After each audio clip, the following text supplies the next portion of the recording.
Hello and welcome to episode 153 of the Thinking LSAT podcast in Vienna, Virginia. This is Ben Olson. With me in Los Angeles is Nathan Fox. How's it going, Nathan? Pretty good, man. Yeah, running around like a chicken with my head cut off. Leaving for San Francisco tomorrow. Excited to go to New York City later this month. Yeah, that'll be great. August 25th and 26th for a class. It's almost last chance to sign up for that. So people who want to join us in New York City at the end of August, you need to go to thinkingLSAT.com and sign up for that class. Yeah. Yep. We're going to be doing a recent test, right? Yeah. Test 83, I think. Yeah, we'll do prep test 83 plus a bunch of other stuff. I mean, bring a bunch of logic games and just whatever the class wants to talk about. That's how we normally both teach our classes, right? Not a lot of theory first. Instead, it's sort of like, let's dive into some real tests and see what you're struggling with and build the class around what the people in the room actually need to work on. Yeah. And random things that come up in the practice problems that we do leads to a lot of interesting discussions. Yes. So. Yeah, looking forward to it. It was really fun teaching with you last time. I am looking forward to getting back in the classroom with you. Yeah, no, that was fun. Cool. Well, today on the show, we want to give an update on our VIP Supreme Gatekeeper. We've chosen Sarah and Annalisa, so thank you for all of those of you who submitted applications, if you will. We got a ton of support from a lot of people, and that was heartwarming, of course. Yeah, a lot of good candidates too. I mean, everybody who applied was, I would have been happy with just everybody who submitted. So, we had to pick, and Sarah and Annalisa get the gig. But thanks again. Yeah, thanks everybody who submitted. Yeah. No, tons of very qualified candidates. So sorry if you didn't get chosen, but it really didn't have anything to do with your qualifications. As for a volunteer gig too, I mean, that's just awesome. Thank you very much. By the way, VIP, that's volunteer intern producer, Supreme Gatekeeper. That's the line item for Sarah and Annalisa on their resume. Mm-hmm. Mm-hmm. This is just a random tip that I learned this week. Okay. From a good friend. She said that if you talk to Alexa, you can tell Alexa to play the Thinking LSAT podcast, and it will pop up the most recent episode of the show. Wow. So I was surprised by that. I'm surprised I never realized that before, or even thought to ask Alexa, given how much we can ask her. Wait, so does that mean, hold on. So if I go, Alexa, play the Thinking LSAT podcast, did that just start playing the Thinking LSAT podcast on everybody's Alexa around if they're listening to it? Yeah. Unless, of course, they're listening to it on Alexa. Oh, right. Can Alexa prompt herself? I don't know if that's possible. I don't know. Can God microwave a burrito so hot that he himself cannot eat it? Where did that come from? I'm serious. This is a philosophical question. God has unlimited powers, right? Okay, sure. Okay, so God's at 7-Eleven. He's hungry. He microwaves a burrito for himself. Can he microwave a burrito so hot that he himself cannot eat it? I don't know. I think God can break the rules, right? But if he can microwave a burrito so hot that he himself cannot eat it, then there's something he can't do. But he's just done it. But then he can't eat the burrito.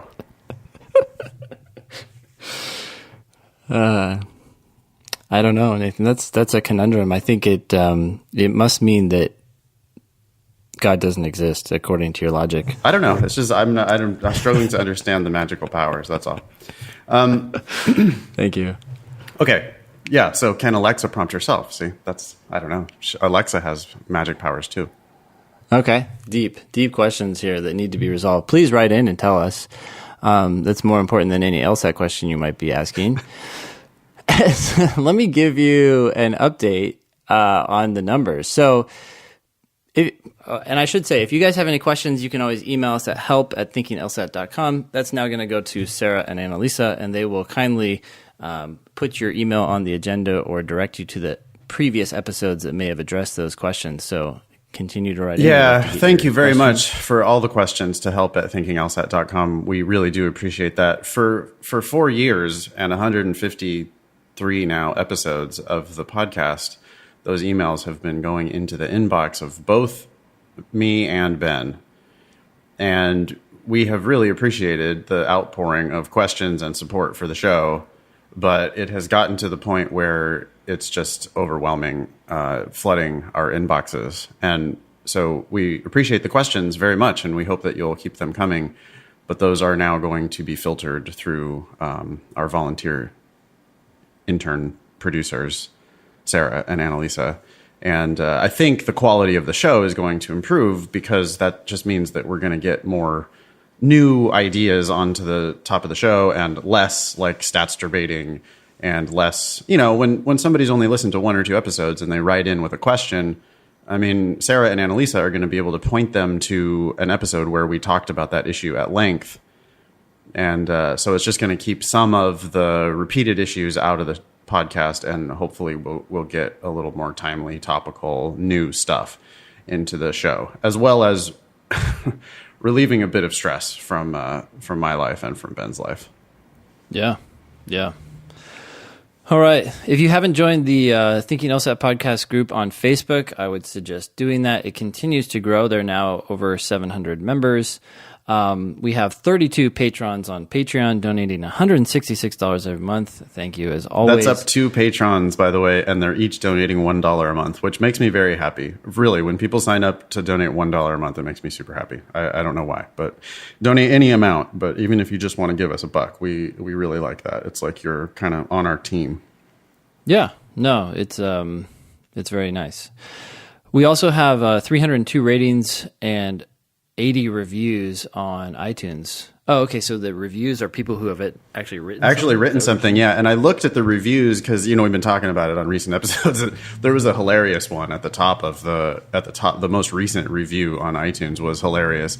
But iTunes weirdly wouldn't let me copy the text. So I was going to put it into the agenda and we could talk about it. But anyway, thank you very much. If you just hit the 5 stars, we really appreciate that. But if you actually jot down a little bit of, what the show's like or what you like about it, or make a stupid joke, I mean, we appreciate that too. So rate and review on iTunes really helps other people find us.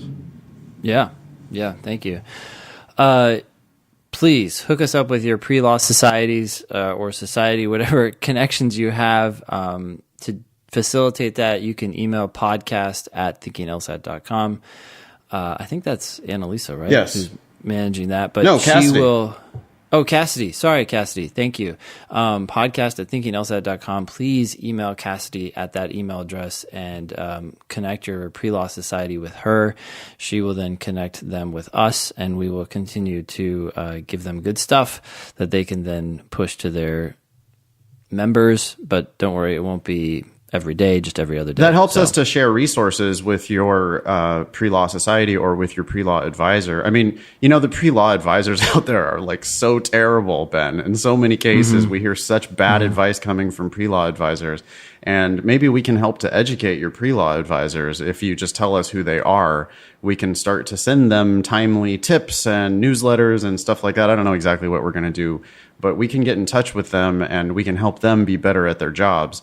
We can also use your pre-law societies and contacts to help schedule more live classes across the country. I know we're looking at Chicago for sure, and we're looking at other places where we could come teach. If you hook us up with your pre-law society, then that's increases the chances that we're going to come to your neck of the woods. Yeah. You can always tweet us at ThinkingLSAT. You can tweet Nathan at nfox or me at olsonbenjamin. We love to hear from people there. You can also learn more about what we offer locally at strategyprep.com and foxlsat.com. We also both have online classes and do one-on-one tutoring on Skype, which will reach you anywhere, wherever you are. Yep. That's that. Funny thing on Twitter, can we start with that? Yeah, let's start with that. That is good. Yeah, I looked at Twitter this morning, and as I do when I'm at Starbucks waiting for my coffee. And let's see, where did that tweet go? It's pretty hilarious. So this is a tweet from @official_LSAT, which is the Law School Admission Council. I hate the underscore, by the way. Yeah, it is weak. It says, hashtag July LSAT scores will be posted as planned on Friday, August 10, which as we record is tomorrow. So that means that by the time this episode comes out early next week, the scores for July will already be out. They will not start posting before 9 a.m. Eastern time. Hashtag we listened. Which, it's kind of funny. Like, what do you think? What do they mean?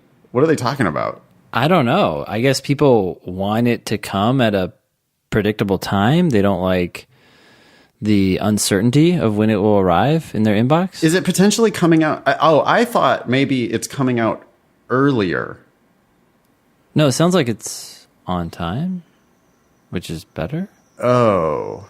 I thought when they said, well, hold on a second. When was the July LSAT? It was Monday, July 23rd. And now the scores are going to come out. Oh, well, yeah. I mean, it's a full 3 business weeks later. At least it's not coming out on Monday the 13th.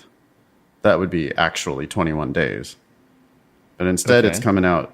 The test was on a Monday, and it's coming out 3 Fridays later. Oh, and okay, so it's coming out as scheduled. Hashtag we listened. Oh, okay, yeah, I guess you're right. I thought it struck me as early, so I thought maybe they were like, well, yeah, we listened to your, complaining that the scores take so goddamn long to come out. Oh, but yeah. Of course it's not that. That still is. So we listened to some of your complaints, but not the other ones.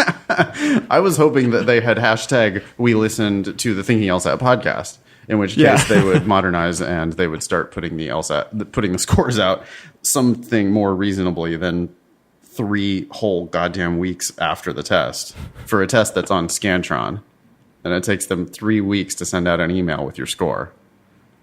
That's How about this ridiculous. hashtag?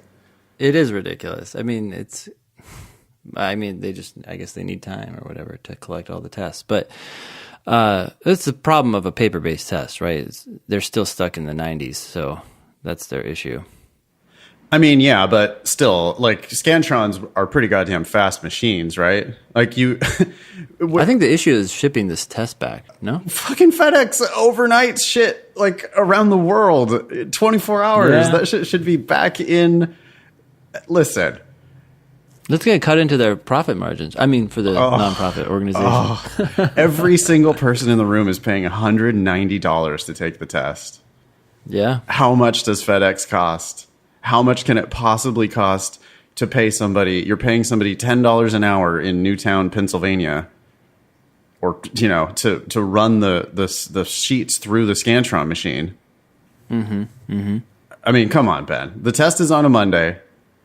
Let's say FedEx takes 2 days to get the sheets back to Newtown. Yeah. How many do you think? So if you put me or you in charge of the Scantron machine, how many do you think we could run through in a day? Thousands? I mean, I don't know. How hard is it? Is it like manual feed where you're like putting it? You're like, oh, is it going to take it? Is it like trying to get a dollar bill into the coin machine? It can't be manual feed. And plus, you just get more machines. This is something they do. This technology for these Scantrons is like 50 years old. It's not like this is brand new. Like, oh boy, this is a very, very delicate operation. This is like, I don't. It just seems like a 1 week turnaround would be. I mean, because then ultimately the score goes out in an email. Yeah. So really, what 3 weeks though to get the scores out? I guess, they have the whole like Saturday Sabbath thing and the accommodated test takers thing, taking it on different days. Okay. Give them one full business week or a week and a half. I mean, it takes twice as long as it by any normal. What? It's like being processed by the DMV or something. I don't get it. Well, yeah, they kind of feel like the DMV. Did you reply to this tweet? No. You should have replied to it and told them to join the Thinking LSAT community. Why not? Like, we could bring them in. If you really wanted to listen, our fold. Yeah, if you hashtag we listened, you should hashtag we listened to, our coming up on 1,000 members of the podcast community on Facebook, and I'm sure our listeners would have plenty of things to tell the LSAC. Yeah. Okay. All right. Yeah. I guess maybe they listened to people complaining about it's too stressful if the scores come out on not on schedule. Yeah, at random times. Mm-hmm. Is that really stressful? I don't know. I have heard people complain about that. People like to complain. They do. I like to complain. So, I mean, I shouldn't complain about that. Okay. Should we move on? Sure. So, I'll tackle this first one just really quickly. Do it. Jessica sent in this article about an ABA meeting, and apparently this is a meeting that happens every year or something like that. In any case, they're going to, let me just read this. While awaiting the ABA House of Delegates action on 2 major legal education resolutions, the Council of the ABA Section of Legal Education and Admissions to the Bar will discuss guidance for admission standards and reporting disclosures during an open session of its Friday meeting. Apparently this meeting has already happened. Yeah. I'll give you an update on that in just a second. So, specific standards mentioned in the Council's agenda include the 509 reports, which we talk about all the time. Which need to have bar passage rates on them. God damn you. Which used to have bar passage rates, and then they took them off in the most recent version of the 509. Yeah. Okay. All right. Yeah, go ahead, Ben. Yep. So they're going to discuss the 509 reports and the 501 reports, which requires that law schools only admit candidates who appear capable of completing law school and passing a bar exam. When I saw that, I was like, wait, I had never heard of this requirement. It makes sense, but I don't feel like any there's a ton of law schools who have bar passage rates that are below 50%, right? How they can't be complying with this requirement. But in any case, when the House meets on Monday and Tuesday, it is likely to vote on long discussed resolutions to end requirements that accredited law schools use admission tests and to restructure the council itself. Well, newsflash, they did not end the requirement to require an admissions test, so the LSAT is still required. LSAT or an admissions test, which they can use the GRE if they want. They can use the GMAT if they want. I mean, I think they can use any valid, whatever that means, test. So they can use whatever they want. Yep. Yeah. So the LSAT is here to stay. I wish I would have known what they did about the 509 or 501 thing. I don't understand that at all. I mean, that just sounds like bullshit to me. Like, law schools requires that law schools only admit candidates who appear capable of completing law school. Okay. Well, for one, anybody's capable of completing law school these days because they just don't really like to flunk people out. I mean, the only reason why they're going to flunk you out is if they think you're going to not pass the bar. Like, if they're sure you're not going to pass the bar, or if you're like being a problem at school. Like, if you're not showing up, you're not taking your exams, and you're getting an F in every class, then okay, now they're going to fail you out of school. But if you show up and you like actually just do the final exam, like if you bring some notes with you and you attempt the final exam, it's like very hard to fail law school. At least that's my experience. Because if anyone was going to fail, I should have fucking failed law school. I mean, I did not study. I had nothing. I had no game at all. And like, I didn't even get C's. I agree with that. I got like B's, you know? I mean, they wanted my tuition money. And that's very clear. So as far as like, oh, sure, yeah, this person appears very capable of continuing to pay us tuition for 3 years. I mean, they look very capable of completing our rigorous legal education. So there's that. And then appear capable of passing a bar exam. I mean, if you're one of these schools that has a 20% bar passage rate, hey, 1 out of 5 of their, well, we believed in all of them. Oh yeah, the rule is weak. Who are we to judge? They need to focus on results, not appearances. Yeah, this is the same problem we were talking about before with perceived value and actual value, right? They just need to say, hey, look, you need to make sure that over half or over 70% or over 80% of your graduates are passing the bar. I mean, we could start with half. We could start with half. That'd be that'd be great. That'd be a good start. And if you're not doing that, then figure it out. We don't care how you do it. Just do it. Or get out of the business of law school. Half just seems so reasonable. It's like there's just a fairness aspect to it, you know? Yeah. It's like if it was 50%, I would sort of be like, okay, you know, at least now you realize that schools, it's like when they admit you, what they're saying is, you know, at some of these schools, what they're saying is you've got it, your cohort, everybody in your school has at least a 50% chance of passing your state bar. Mm-hmm. That would be a very sensible minimum standard. Yeah.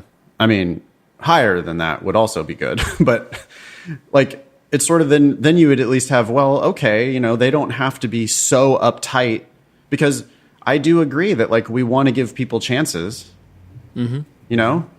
Yeah. Like if it's your dream to be a lawyer, okay, I believe that you should have a chance at that. Sure. But if the school is just admitting 4 out of 5 people who aren't going to pass the bar, then it's not opportunity anymore. Now it's just a scam. Yeah. Well, anyway, nobody at the ABA is listening to us either. Yeah. Let's click on that hashtag we listened and see if any of these organizations pop up. You know, in the long run, Ben, if we're playing the really long game, we might make a difference. Like someday, way down the road, right? Like 20 years from now, the powers someone that who's be like will, on these committees. yeah, we might make an impact in the very long run. But these organizations do not move quickly. Yeah. Well, anyways, thanks, Jessica, for sending that in. Nathan, you want to tackle this next one? Sure. Hello, Ben and Nathan. I think the podcast is great and have been listening for about a month now. I began studying for the LSAT about a month ago. My diagnostic was a 165. Diagnostic 165. God damn. Yeah. About 5 days a week, I spend a couple hours studying. That's reviewing our answers, reading about LSAT question types, reading about LSAT strategies, and doing practice questions. Okay, lots of theory in there. Yeah, I would think you could just basically do practice questions and then review your mistakes. I don't know how much of all that theory you really need to do. I don't mind reading theory in the context of a particular question. Right. You get a question wrong and you're like, oh, this is a necessary assumption question. In the context of this example, let me try to figure out a little bit more about necessary assumption questions. But just reading about it generally is... Yeah, I agree. Probably not a good use of time. I agree. Every Saturday, I take a timed practice LSAT. I have now taken 4 and have scored 166, 168, 165, and 167, respectively. It is disconcerting that I am not really making any progress. Oh, Jesus. My goal is to break 170, but even that small jump seems to me to be impossible. Impossible. It's over. Wow. You did your 4 tests, so yeah, I'd have to agree with this. Should we go to the next email? Yeah, you're fucked. Give up on your plan. It's over for you. You got no chance. Okay, you started with a 165, and now you have put 3 out of 4. You've never gone below that. You scored 165 one more time, and you also put a 166, 168, and 167 on your practice record, which those numbers are higher. Should we look at the percentiles for those? Sure. Well, I mean, just off the top of my head, I'm thinking the 168. Yeah, go ahead. Oh, no, go ahead. You can speculate, and then we'll see how close you are. Oh, I think 168 is like the 96th percentile. That's what at least I have in my head. 170 is the 97th percentile. So this person's in the top, 3, 4, 5% already. Yeah, so this is based on a little bit outdated data, but from the years 2010 to 2013, my student Mike from way back made a percentile, like an average percentile thing for those years, for all those tests. So a 165 is the 91 95th percentile on average. Okay. And a 168 is the 95.8th percentile. Oh, okay. So we go from 91.5 to 95.8. So that's a 4.3 percentile increase. Which means that if you move from a 165 to a 168, you're moving yourself past 4%, more than 4% of all other test takers. Yeah. That is a very real difference. So this correspondent, I mean, I feel you, but for one, 4 practice tests is nothing. And for 2, an improvement of 3 points is a lot on the LSAT. Yeah. I mean, I think this person, what do they want us to call him? Jackson. Jackson. I think Jackson is concerned because it went back down to 165, then went up to 167. But we've talked about this a lot. There's always going to be some variation. And the bigger problem here, which you just mentioned, is that I think Jackson is probably a very smart person, which is why he started with a 165. And my guess is that in school and in the past, Jackson has not had to work very hard to get good grades. And so putting in 4 tests, Jackson is now expecting the earth to move and the high scores to come in. But to a lot of people, 4 practice tests is nothing. Right. The surface is just getting scratched. You have a lot more work ahead of you, especially given the fact that your challenges on this test deal with much more esoteric issues, right? They're not the fundamentals. They're random questions here and there that probably are testing some logical principle in some sort of unusual way. There are always a couple wonky questions on the test, and those are the kind of questions you're probably getting wrong, and high scorers figure out over time, but they're things you're going to need to figure out by just doing a lot of practice problems. So stop doing reading about LSAT strategies and LSAT question types. Do a solid practice section, review it, read about those question types. If there's a particular question type or particular question that you got wrong and you'd like a little more clarification on that kind of question type, that's no problem. But again, keep your focus on the practice problems and plan on doing a lot more. Yeah. I would expect you to do at least 10 tests before you start talking. Yeah, totally. Yeah, absolutely. 10 tests is like the price of admission. Do 10 tests and then we'll know where you're like starting from. Yeah. There you go. My worst section is logical reasoning, with reading comp being a close second. Logic games, I'm getting 0 wrong in consistently, just right out of the box. Wow. My problem is that it seems no matter how much I ingrain why certain LR answer choices are wrong, there are always about 4 or 5 per section that I have trouble comprehending. It's not a specific type. I think it has more to do with the question difficulty and my ability to parse exactly what they are saying. Plus, sometimes it seems like the test will have wrong answers because they have quality X, but then you will find an answer to a different question that has quality X, but is actually correct. I guess I'm... All right. Yeah, go ahead. Sorry. So 2 thoughts I have right now. One, Jackson sounds like a math guy. So that's probably why Jackson is doing well in the logic games, but not so well in the language parts of the test.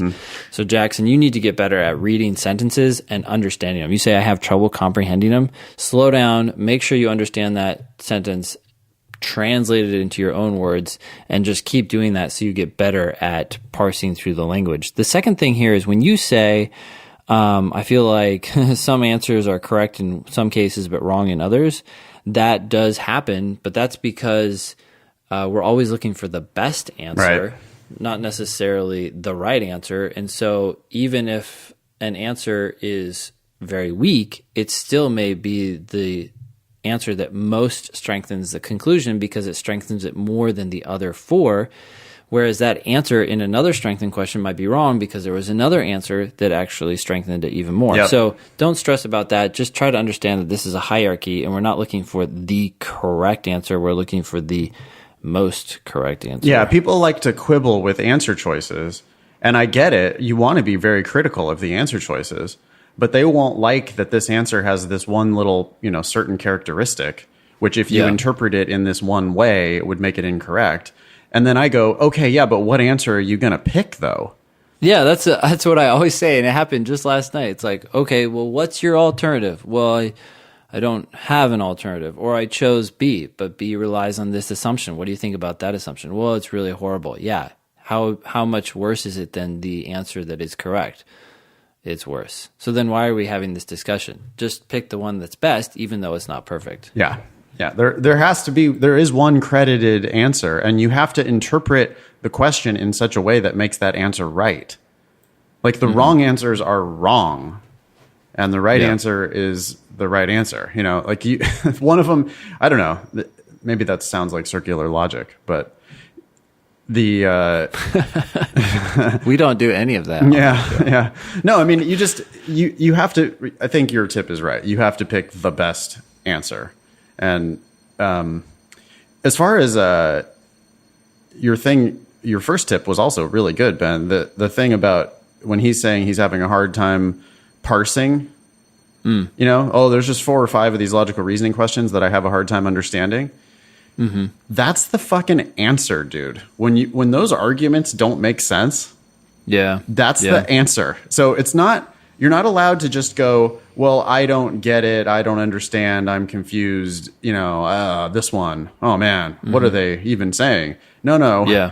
You have to make it make sense. So they are making wild assumptions in the argument that make no sense. But you have to point that out to them. You have to say, hey, in order for your logic to make sense, you must be making this wild leap. And if you do that, you've already answered the question. Mm-hmm. So that's the understand. And I think a math guy might actually be able to get there eventually. To figure out oh, I see. The idea is that we are actually supposed to understand this stuff and that it actually is supposed to make sense, even when for it to make sense, it means that you're telling them why it doesn't make sense. Yeah. Right? Here's your evidence. Because the conversation that you're having with the speaker is, whoa, dude, this is your evidence and this is your conclusion? Mm-hmm. How can you possibly be making this conclusion based on this evidence? It's bizarre and it's weird. And let me think about what it would take to bridge that gap. And here's this outrageous assumption that you would have to be making. But see, that's exactly the answer to the question. Yeah. Okay.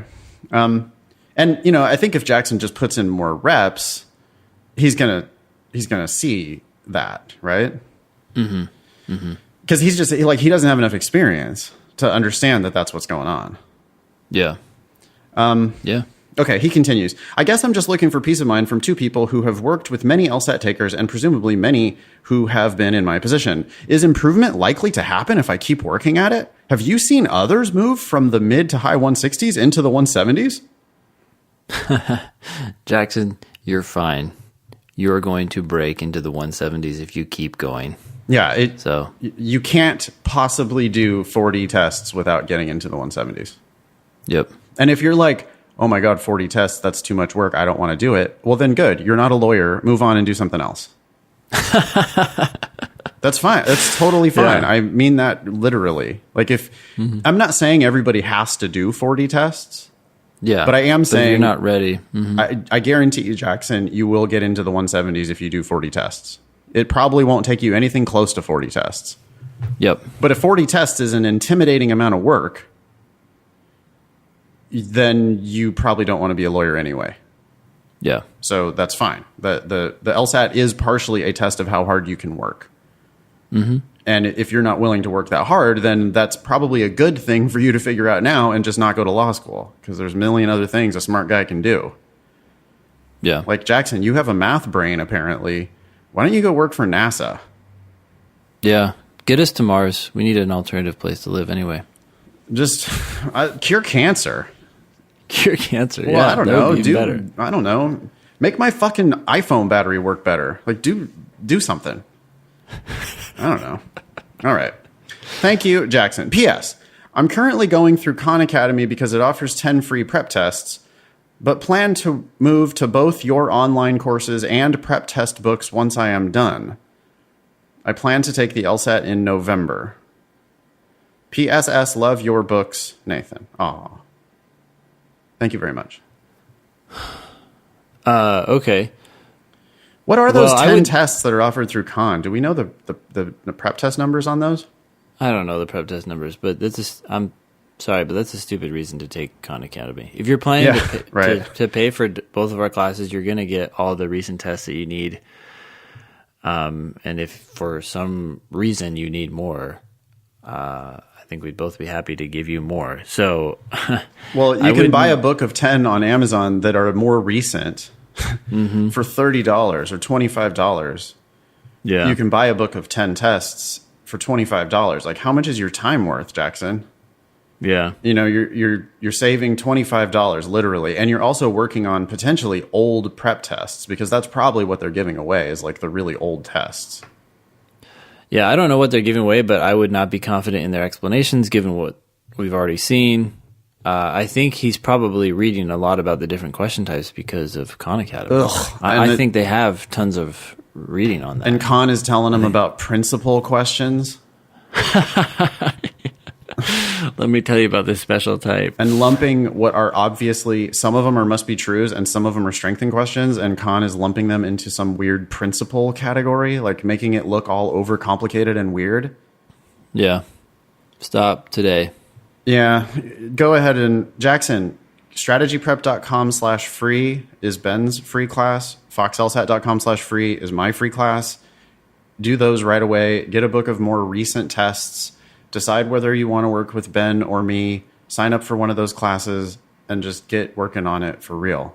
November's going to be here before you know it, and you're wasting your time. I mean, you should get started with some higher quality prep. Yep. Okay, next one. Yeah. Hi, Ben and Nathan. If this makes it on the pod, you can call me Illogical Reasoner. Okay. Okay. IR for short. Thank you for the podcast. I've listened to every day since beginning LSAT prep. I'm a rising senior in college with a 3.98 GPA. Sweet. Wow, well done. I intend to go to law school next year, and I'm studying for the September LSAT this summer while working a full-time job. I know that the only way to improve my cold diagnostic 158 to the range that I need is to study a little bit every day. Okay. My biggest concern in applying to law school is my personal statement. Why? That should not be your biggest concern. Your biggest concern should be your LSAT score. You have a great cold diagnostic of 158 that people would die for. But yeah, just push your LSAT score up as high as you possibly can, and your personal statement can not be the best, and it will still get you in. If you get that to 168, you are definitely going to get into T14 schools. Yeah, with your 3.98. Like, I don't care, as long as your personal statement is just well edited. Yeah, just don't be stupid. Say the most boring, obvious shit with a 168 and a 3.98. I mean, they might be yawning, but they're going to be yawning while they write you a letter of admission. Yeah. They'll be like, oh, well, here's another one of these boring fuckers. All right, come on in. Like, you are clearly a T14 candidate if you can improve by 10 points from your cold diagnostic, which basically everybody can. All right, go on. What is this guy whining about? All right, IR. I know that I will get in at some schools and will be a fringe to below fringe candidate at others. That's true for everyone. Everyone is a fringe or below fringe candidate at Yale. Yep. So, yeah, so what? Okay. While I hold a number of leadership positions in this is starting to sound like Splitty, yeah. While I hold a number of leadership positions in organizations in school and have worked in a number of jobs, I'm just all over the place. I cannot think of anything overly compelling about my story to set me apart from other applicants at T14 law schools. Don't worry about it. Just get Anne Levine's book, what's it called? The law school admissions game? Law school Read admission that. game. Yep, that'll help. Yep, law school admission game. There you go. My it's on Amazon. It's like $13. Yep. That's the best $13 you can spend other than on us. Okay. My my LSAT score is obviously the most important part of my application to work on now. Oh, okay. I'm glad you realized that. But assuming I get a score that will make me at least a fringe candidate for a T14 law school, do you guys have any tips for how to find a diamond in the rough of someone's own story when inspiration is lacking? I am sure there is something there, but I have not thought of one yet. Thanks for all you do. I hope that this email is enough for you guys to know everything about my life and tell me exactly how to write a perfect personal statement. Just kidding. Thanks again. Yeah, I would get that book. I would just also randomly think about experiences in your life that were meaningful to you. If they were meaningful to you, you can write about them in a confident way, in a meaningful way.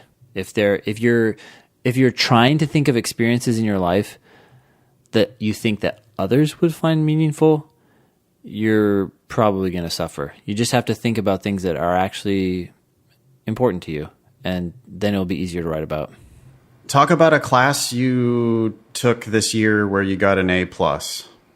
Talk about one of these student organizations' leadership position. What have you been doing with that? Does it mean something to you?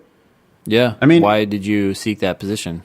Yeah, talk about a job that you've worked at that has meant something to you. I mean, if all that you have done, like if you really are just only doing this shit so that you can get into law school, and you really are that boring, like if you don't care about any of these leadership positions, and if you don't care about any of these jobs, and if you don't care about any of your classes, and all you're doing is like ticking off the boxes and stuff, you got bigger problems than just not figuring out what your personal statement topic should be. Yeah. You know, you need to stop and take a year off and go to some other country or something. Yeah, that's exactly what I was going to say. Like you need to live a little bit, like travel a little bit. I don't know, do some drugs, like do something like, I mean psychedelics, by the way. I'm not talking about hard, bad drugs. I'm talking about like mushrooms. Soft, good drugs. Yeah, do something, I don't know, like expand your horizons a little bit if you really don't have any passions and interests. Mm-hmm. You gotta maybe shake it up a little bit. I mean, why do you do you have to go to law school right away, or can you take a gap year or two? Yeah. But if you're sure you want to go to law school right now, it cannot be difficult to tell this story. Yeah. You've got 10 different stories you could tell. It's only 2 pages. You're going to give them an aspect of your personality that you want them to know about. Like a little brand, it's just a little brand name for you. And it's a throwaway thing. I mean, it's going to be good for 30 minutes while they're deciding to admit you. Mm-hmm. And they are going to want to admit you. Yeah. So, yeah, stop obsessing about the score. Or stop obsessing about the personal statement. Get a better LSAT score. That's what's really going to move the needle. Get a better score and also figure out whether this is really where you want to go. Yeah. Okay. Thanks, illogical reasoner. Yep. You got this one? Yeah. Nathan and Ben. I was wondering if you had heard any stories of people getting approved for accommodations for the first time. Yes. I had anxiety depression diagnosis recently, and I'm wondering if my case is strong enough to get approved. You won't know until you apply. I would love more information on this really huge opportunity. Have you heard of test takers getting successfully approved on minimal afflictions like this? Yes. Do I want to read the rest of this? I don't want to, no. Rosa, thank you for writing in. If you are applying for accommodations, you have to sign up for the LSAT and you have to submit the application for accommodations, which you can find on the LSAC website. Yeah. You have to register first for the test. Then you have to apply for accommodations. There is a deadline. This information is all on the LSAC website. If you're not sure, you should call LSAC. They're really good on the phone. You should call them and ask what's up. Rosa's asking all sorts of questions like, should I increase visits to my regular psychiatrist? Should I blah, blah, blah? I don't know. You need to look at that application and you need to fill it out and you need to apply. Yeah, just I actually get this question a lot from people recently, I think because they're wondering what the process is. Just get that documentation from your psychiatrist. They will tell you what they're willing to write and then submit it. Yeah. Get the application from the LSAT first, probably, and bring it to your psychiatrist. Get the application. Yep. Or bring it to your regular physician, I think might even work or sometimes. Doctor, yeah. All these people are willing to write this stuff. You just say, hey, look, I have a problem. I'm trying to get accommodations on a test. Will you help me out? Yes, I will. They've done this before. If they haven't, they'll just need to write something down that says, please give this person time and a half, or please give this person double time. And then you have that document. LSAC just wants documentation. Yeah. You send it to them, and I have not heard of anyone getting denied in the last year. No, and we've even put that out on the podcast. Like, if you got denied, we would love to hear from you. Help at thinkinglsat.com. We would love to hear some stories of people who got denied, or like if you asked for some sort of accommodation and they gave you less than that, we would even like to hear from that. Because like I've heard of people like, oh, well, like they're gaming it, right? I asked for double time because I was hoping to get time and a half. So I asked for double time. And then it's like 2 days later, the LSAC is just like, yep, your request for double time has been approved. Boom. So just go ahead and apply, Rosa. I think you're overthinking it. Get that application, though, and just get the ball moving. Yep. That's it. Next. Yep. So why is this formatted so weird? I don't know. I think maybe the VIPs are getting in here doing some things. Okay. So anyways, this one says, how do you think in LSAT? I found y'all's podcast the week before the June administration. At that time, I was looking for some quick prep for the test and interested in learning all that I could. Your infectious enthusiasm and high acumen hooked me immediately, and with my obsessive-compulsive completionism, I have now listened to every episode and made not paying for law school my mission in life, at least for the next few months. Well, you use a lot of words, too. Before I took the... This is a fucking wall of text, dude. Oh, my God. All right. It's funny, though, and it's well written, so I guess we can tolerate it. All right, go ahead. Yeah. Before I took the June LSAT, I had already received, quote, conditional admission to U.H. I'm assuming that's the University of Houston Law Center and Willamette. Okay. U.H. I have no idea what that is. Okay. Okay. Given my family situation, 4 kids, wife, mess of dogs. Yeah, it's a family situation. U of H Law Center or Baylor Law School are really my best, if not my only options, as I live near enough to those campuses to commute and could maybe even keep my job. Well, if you're going full-time, you're limited to 20 hours per week, I think. I think that's an ABA requirement. I thought you're not allowed to work at all during your 1L year. Oh, if you're going full-time. I thought that was the official requirement. For some reason, I remember signing something that says that I would not work more than 20 hours a week, but who knows? Okay. Yeah, you have to look into that. Of course, you could consider part-time programs. Despite all that, I'm not opposed to moving, but it would add a logistical wrinkle I'd have to overcome. Sell the house, pack everything up, etc. Okay. I mean, that's nothing compared to law school, but okay. That's nothing compared to law school. It's a zero compared to law school. Especially, yeah, okay, anyways. As for the LSAT scoring, I guess y'all would call the June administration a cold diagnostic. What? Because I did less than an hour of prep before I took the exam and scored a 159. Okay, well, I'm glad you scored a 159. That's an amazing cold diagnostic, although you didn't need to take it officially to do that. Apart from feeling a bit plebeian, what's that mean again? I'm looking it up right now. Yeah, it's what I thought it meant. It means a commoner. Or he's using it as an adjective. So, or belonging to the commoners of ancient Rome. That's what plebeian means. So you're feeling a bit plebeian? You suddenly felt like you were back in Rome? Apart from feeling a bit plebeian, well, hey, don't ever use this word. Yeah. You made Nathan Fox and Ben Olsen look up a word. You don't need to be using that word.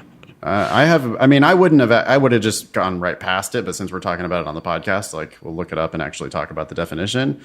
Sure. But I don't even like the way he used it. Apart from feeling a bit plebeian, like using it as an adjective in that way, apart from feeling a bit plebeian, I am How are you hopeful- actually feeling? Well, it's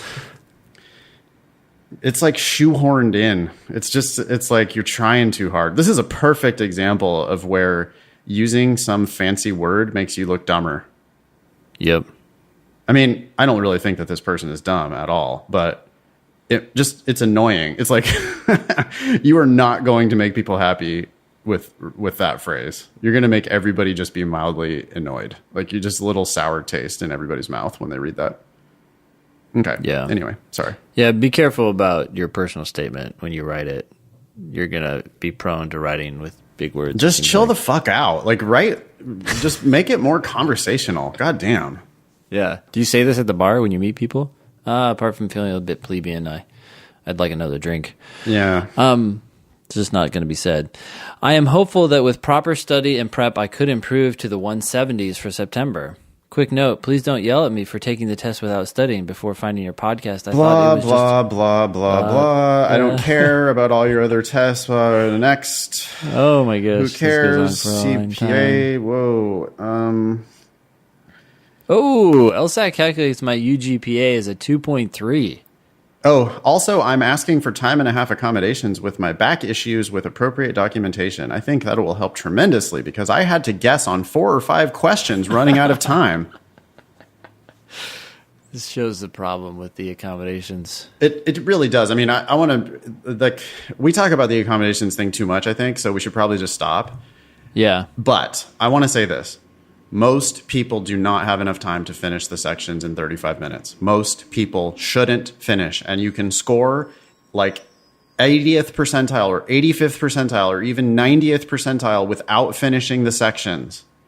People should not be finishing the sections. Most people should not finish. So if you think you need accommodations so that you can finish, then that's just special treatment. Well, that means we should give accommodations to almost everyone. Right. And then that's not now like accommodations for any kind of difference. That's just, I want to score higher on the test. I want to have enough time to complete the test. And I'm not yelling at B.A.H. in Texas. What was that for? I have no idea. B.A.H. in Texas. Maybe it'll become clear later in the email.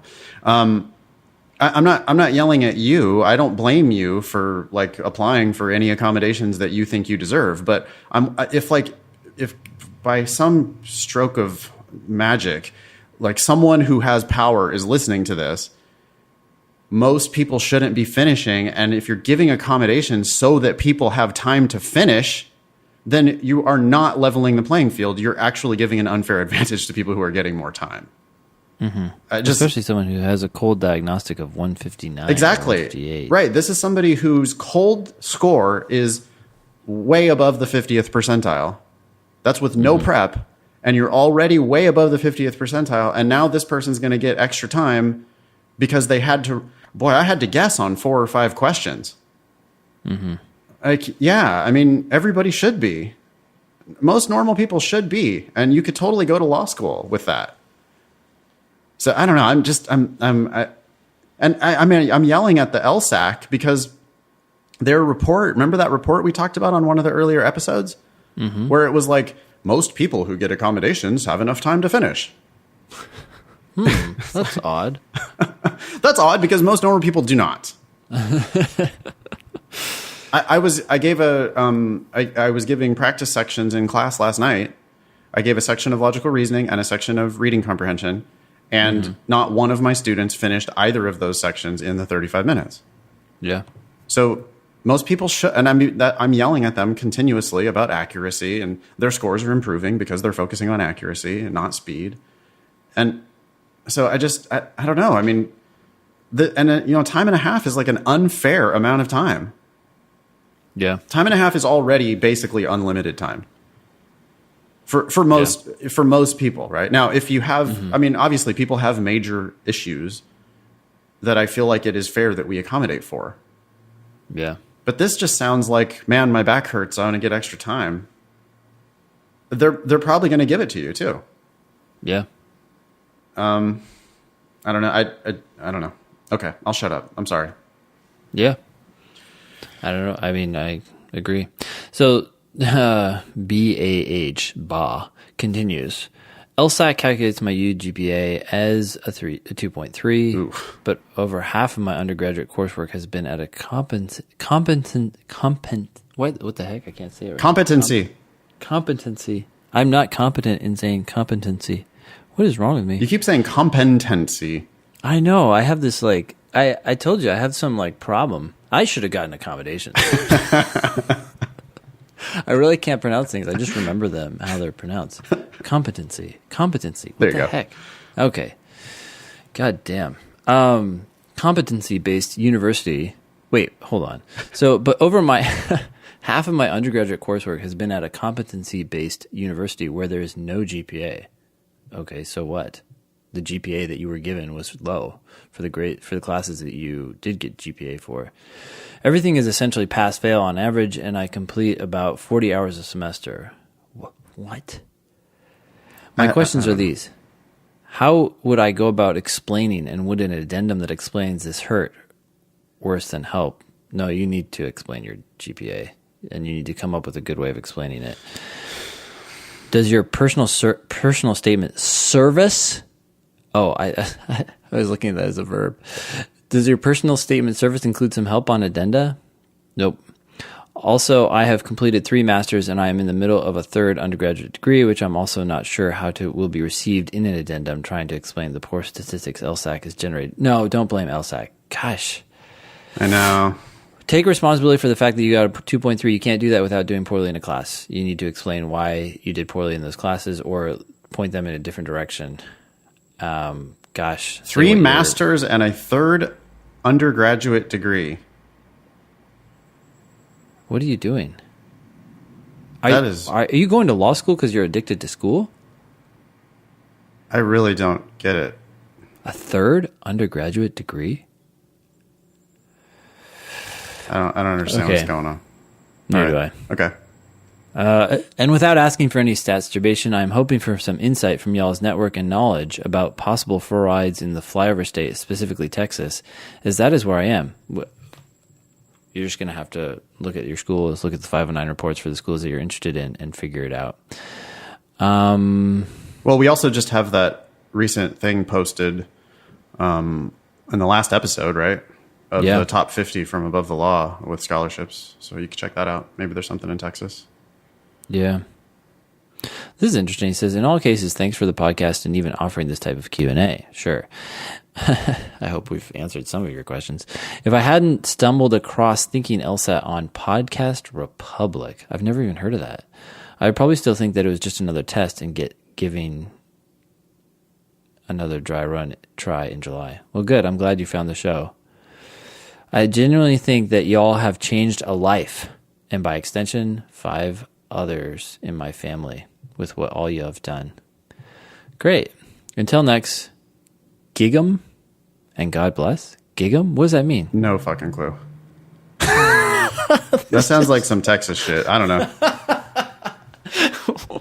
There's a reason why they're flyover states, dude. I don't know. You're talking to someone on the West Coast and someone on the East Coast. Thank you, Ba. I still don't understand. Yeah, I don't know. There's so much confusing shit here. Yeah. Okay. Now we're going to get another email from this correspondent, but this time it's going to be filtered through the VIP Supreme Gatekeepers. So that might make it back to the show, or it might not. We'll see. Okay. Good times. All right. Next one. Yeah. Thank you for writing in. We have fun. We have fun, don't we, Ben? We do. We like you. Yeah. Gentlemen, first, thank you for all you do. I wish I was financially able to support your work instead of being the freeloading bastard I feel like I am. I'm still probably going to sign up and donate a few bucks a month on Patreon and just skip my coffee once a week or something. The show is super helpful, as are all the other free resources you provide. Now to my main point. I feel like I've hit a plateau in the logic games. If I can finish the logic games section, I'll score around a 95 to 97 raw score overall. -2 is my worst average score in LR, -1 in each section, usually, and -3 in reading comp. When I finish the games after time is up, I get all the questions right. I average 19 out of 19 attempted, but I just can't get through those final 4 or so questions. Yes, I'm doing timed sections and blind review. I have also gone through Nathan's Logic Games playbook twice. I just started it for the 3rd time, but I can never finish the 4th game, especially on newer tests. It seems to me that there are more hybrid games which throw me for a loop. That is based on anecdotal evidence, not a studied count. All that to ask, A, if there are indeed more hybrid games in newer tests. B, if you have any recommendations for focusing my studies on hybrid games, for example, a particular game that helped you to understand them better. C, if you have any advice for busting over this hump other than, of course, to keep doing my daily timed sections. I don't mean tips and tricks. I'm just looking to narrow down my study on those sections that give me the most trouble. What do you think, Ben? I would start doing timed 35-minute sections from other tests other than repeating your book. Yeah, I agree with that. And I also would say try to do different games different ways. Yeah, that's a good idea. This is something that I've been doing a lot recently myself, and I've been doing it in class a lot. I've just been like, hey, what if we picked, here's a bad idea. Yeah. How about if I make worlds based on this random player? Yeah. And I'm shocked how often it works out. Yeah. How about if I make worlds, I've done this game 20 times before, and I've always made worlds based on this one thing. But what if I pick this rule instead, and I make 2 worlds based on this rule? Yeah. And it's crazy how often it works out even better than what was already a good approach. Yeah. No, that's actually a really good tip. Last night in class, I did, that game? I think it's Nurses. All I can remember is that L is either 1 or 3. Do you know that one? Yeah, there's a rule that says L can't be second. That yes. One? Yeah. That's the first breadcrumb, by the way. I love that rule where it's and L can't be second. Nothing to see here. It's just L can't be second. That's for sure not the solution to the entire game. Don't worry about that. Yeah. It's heavy-handed almost, that little clue, because if you focus on L, then you realize that L can only go first or third. Yeah. So what I do is I do that game 2 worlds. I do 2 worlds for that game based on L. I say, hey, look, L is either first or L is third. L being first doesn't do a whole lot for the game. It doesn't really fill up that much, but L being third fills it up quite a bit. And so then I go into the questions with those 2 worlds. And even though one world is not very full, the fact that the other one is very full is still immensely helpful, because if ever a question does not match up with that second world, then I know at least I'm in the first world, which means L is first. But in any case, when we finished talking about the 2 worlds that I just created, I said, who else did worlds for this game? And Kelly, this wonderful student, said, well, I did worlds, but I did it on the basis of GK. And I was like, oh, I never thought about doing it on the basis of GK before. Let's see, how many worlds would we have to create if we did that? And she said 3. And then I said, how full did they get? And she said, well, they were very full. And so I'm sitting here looking at a world that's very full and a world that's pretty empty. And I said, well, okay, I've never thought about that before, but shit, maybe you figured out a better way to do this game. Let's do it. So then we did it. It turned out that they maybe weren't as full as she had thought, but it doesn't really matter. The point is that there are many different ways to do these games. And I would say that most people are not doing worlds. They get the concept after hearing us talk about it, after seeing us do it in class, whatever, but they're still not doing worlds as often as we do them. And sometimes there's this sense that oh, well, I didn't do worlds for this game and I finished it and I got them all right. So I just need to figure out how to do the exact same approach, but faster. Yeah. And it's no, you need to attack it in a different way. Yeah. You need to try different things. And the other thing about worlds is that it's heavy lifting for the games. If you can do worlds, it shows that you know how to look for rules, look for open variables, and make inferences based on that information and to keep the ball moving forward.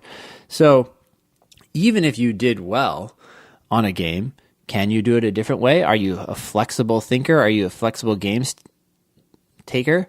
Or do you have to do it one rigid way and therefore are stuck in that way? But here's the other thing. I just want to say this. But for all these people who finish games and not finish the section, I'm just talking about finish a game, get all the questions right and they don't do worlds, and they're sitting there and they're saying, well, I didn't need to do worlds and it worked out for me. I often ask, well, how long did it take you? And they say something like 11 minutes. And I'm thinking, well, that's not bad, but I just finished this game in 7. Do you want 4 extra minutes? Or I finished it in 5 minutes or 4 minutes. Yeah, I mean, sometimes it's even faster, but 4 minutes is huge. Yeah, right. So anyway, yeah, so I'm done with my rant. No, you're absolutely right. Do worlds in different ways so that you get better at doing worlds. Like do the same game 3 times, but 3 different ways. Choose a different variable, choose a different rule, do worlds on some other like plane, like do it in some other what am I looking for, dimension, like just do it in some other way. As far as are there more hybrid games, this actually betrays a bit of a misunderstanding about the test generally, I think. Like you're thinking about games categories. What are you doing? Yeah. There's no such thing. There's just no such thing. There are games that have sequencing elements. There are games that have grouping elements. There are games that have mapping elements or selecting elements or all kinds of different elements. And you need to start thinking about every game as a hybrid game. Yeah. I mean, like, what about these sequencing games where there's 2 players on Saturday or 2 players on Monday? What about those? Yeah. Well, those are hybrid games. Yeah. Right? Because there's now a grouping component to it because 2 people are going to go together on one of the days. Yeah. So it's still mostly sequencing, but it's also grouping. So now are you going to shit your pants because it's a hybrid game? Yeah. I mean, I don't know. I think people, they look at game 1, especially. They look at game 1. They're hoping for it to be a very basic linear sequencing game. Yeah. Because they think about categories too much. They think they're good at sequencing games. So they look at game 1 and they go, well, I hope it's a sequencing game. And then it turns out to be something other than that. And then they freak out because it's a hybrid game. They automatically think it's impossible because it's a hybrid game. And that to me just means that you should never have been thinking about game types to begin with. Yeah. And you should have just been thinking about, I don't know, how do you feel about every game is a hybrid game? Every game is a hybrid game? Sure. Yeah. And it's just like, basically, every game is something slightly different and new. They're always throwing in new little wrinkles. And so if you're worried about, are there more hybrid games on newer tests, and do you have any special tips for focusing my studies on hybrid games, I don't think you're thinking about it the right way. Yeah. Okay, continuing on. Yeah. Wait, are you reading this one? Yeah, I am. And now for something completely different. What is y'all's opinion of going to law school with a family? I'm married with a kid and one due in January, preparing to apply after I take the September LSAT. I'm definitely not going to pay for law school. That's what the rich kids' parents are for. So don't worry there. I won't go if it ain't free. I just wanted your take on the situation.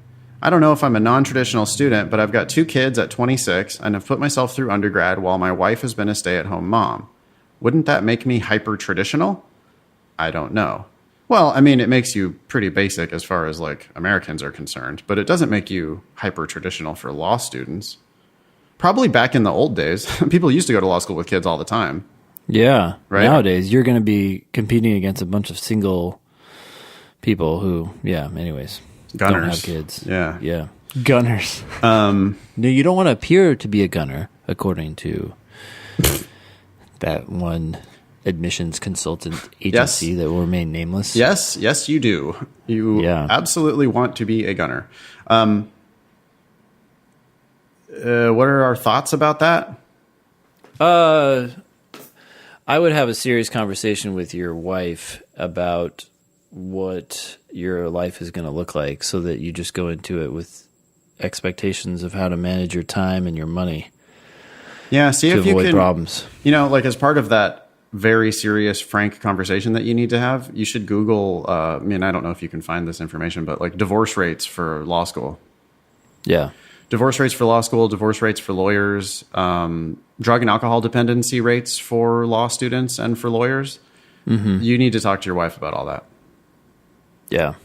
And, have a little come to Jesus with yourself about it. Yeah. And really think about why you're making this choice. Because, you are going to do a very extreme thing to your wife and to your family and to yourself. Mm-hmm. But I think if you talk about it and make a plan, you can make it work. It's just you have to plan for failure to avoid failure. Yeah. Yep. Thank y'all in advance. You can call me Jonathan if you want, or you can call me something cooler. It's not like the government isn't reading this email and snorting every minute of the podcast off the interweb. They know exactly who we are. Also, sorry for any typos. I'm writing this from my phone. I'm not sorry for how long this email is, though. I'm long-winded. It's who I am, and I've come to accept it. Cheers, y'all. Jonathan. Thank you, Jonathan. Yeah, well, I mean, that was a long email, but it had like lots of different questions in it, and it was not just like blah, blah, blah, blah, bunch of nonsense. That was fine. You were fine, Jonathan. That was a pretty good email from something written from the phone. Not bad. Yeah. Although I'm wondering why Jonathan decided to capitalize after using a semicolon. That's not correct. Ooh, where? Very last sentence. Oh, yeah. Mm-hmm. I'm long-winded, semicolon, and then it's who I am, but with a cap there. Yeah, that could just be the iPhone auto something. Although that would be an incorrect auto something. Yeah. Also, the M dash in the previous sentence, or the two sentences previous. Yeah. When you use an M dash, you don't put spaces around it. Oh, there's 3 of these in the email too. So I love an M dash, but if you're going to use the M dash, ain't no spaces around it. I don't know that I'd use an M dash there. Oh, I'm not saying I love these particular M dashes, but I like them. Mm-hmm. I'm fond of them. That's all I'm saying. Yeah. All right. Next one. You have time for one more? I do. Okay. Hello, guys. I've been listening to the podcast since March. I appreciate the advice and banter you both share. I've taken your advice on doing daily practice sections followed by thorough review, and it's been helping improve my mindset. So thank you for that. I was curious what you think of these 3 hypothetical situations.